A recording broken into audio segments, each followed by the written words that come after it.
semester, I had the opportunity to tutor a fourth grader at Lake Air Montessori School in Waco, Texas. Lake Air Montessori is located in a neighborhood made up of primarily white families that are middle or upper middle class. Because the students are chosen by lottery, they do not necessarily mirror the surrounding area. Of the 654 students, over 500 are economically disadvantaged and half are considered at risk. Over 400 of those students are Hispanic. To help students that are English language learners, Lake Air Montessori provides bilingual education.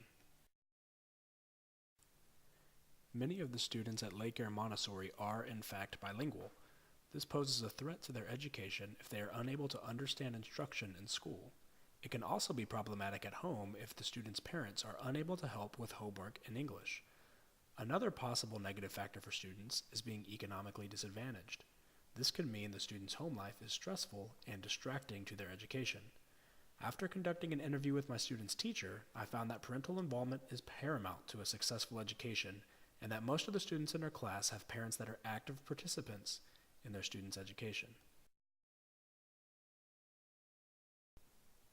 Throughout the semester, I worked on using as many learning styles as possible. I found that my student had a hard time with instruction that was purely auditory. She works much better with activities that uses her hands. Another prevailing factor I saw was how the student was feeling. A bad day for the student could mean a bad lesson if it wasn't addressed beforehand. Armed with this information, a teacher should be able to engage all learning styles while being aware of their students' learning modalities. Before I met my student, I was aware that she was struggling greatly with math in all areas. I was able to formulate a basic idea of how to help her catch up with her current grade level. During our first visit, I asked the student how she best learned and what her interests were.